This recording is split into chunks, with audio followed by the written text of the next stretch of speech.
պարոն Սիմոնյան, տեսեք, դուք քաղաքական հաշվարկ Սիմոնյանցի ասում։ Ով է Սիմոնյանը։ Պարոն Աշոտյան, տեսեք, քաղաքական հաշվարկներից եք ասում։ Ամիսներ առաջ գրառում էի կարել, որ Ալեն Սիմոնյանի քաղաքական վախճանը մոտ է եւ ասենց կարճ ժամանակում քաղաքական վախճանը կտեսնենք եւ այլևս նա ոչ մի խորշ չի գտնի, որ հանրային պարսավանքից խուսափի բան, այս տիպի բան է գրել, բայց Ալեն Սիմոնյանը այսպես շարունակում է այսպես իր աստղային կյանքը, հոխորտում է Սերժ Սարգսյանին, ասում է թող Վալերիան կա խմի, Սերժ Սարգսյան քաղաքական գործիչ գոյություն չունի եւ այլն եւ այլն։ Որ հաշվարկների վրա եք հիմնվել։ Պատմություն պատմեմ։ Նախապատմությունը գիտես իմ Ալենի հարաբերությունների։ Այո։ Այդ որ Վալերիան կխմել ասացիր։ Ուրեմն այս մի 10 տարի առաջ, երբ որ դեռ շփվում էինք, ես մի անգամ գրեցի ստատուս, ընդդիմություն թող Նովոպասիտ խմի։ Ահա։ Դաժե ունեմ Facebook-ում դրած այդ կանաչ տուփը Նովոպասիտի։ Ինքը այն ժամանակ նեղվել էր։ Ինձ անգել էր մեր խի էստենց։ Նովոպասիտը ինչի համար։ Նովոպասիտը Վալերիանկայի ուժեղն է։ Հա։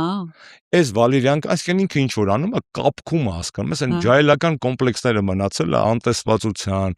անլրջության, հիմա փորձում են լուրջ տեքստեր խոսալ, այդ celebrity դվա վիճակա վարում են, դա ինձ դա չի հետաքրքրում։ Ինքը որպես անձ ցավոք սրտի մահացել է ինձ համար։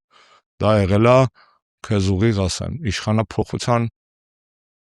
օրերին, երբ որ ինձ ասացին, որ ինքն է համակարգել այդ լենտերի եւ դագաղների ֆունկցիան։ Բայց ինձ ասել են իրանց մեջից, ԿՊ-ի մեջից, այդ օրերին, երբ որ ես որոշ մարդկանց այդ քաղաք էր ճանաչում ես, վդրուկ անդեղ են, ասես ինչ եք անում տղեկ։ Ինձ ասացին այն ուրիշ իմ ծանոթները, որ այս մարդն է անում, ինչը իմ համար մեծ զարմանք էր, որովհետեւ իմ շփումները դա չէին ենթադրում, որ ինքը կարա լինել այդ աստիճանի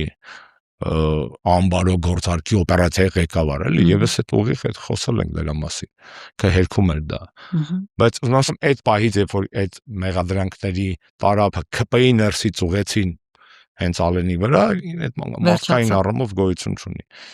Իսկ մնացածը զուտ հոգեբանություն է պահվածքի, էլի, ոնց է իրան պահում։ Այսինքն, եթե ինքը ուզում է celebrity լինի կամ Լիլիթ Մակոնցին կրի, որտեղ Մակոնցն էս վերջից գնում հարցազրույցների, то Սիվիլն է, то Factor TV։ Այդ թող փորձի։ Գիտեք, այդ իրանց այսօրվա ոսկե վանդակի մեջ երկու Նիկոլի կոմից կալանավորված թռչունների կռիվ է։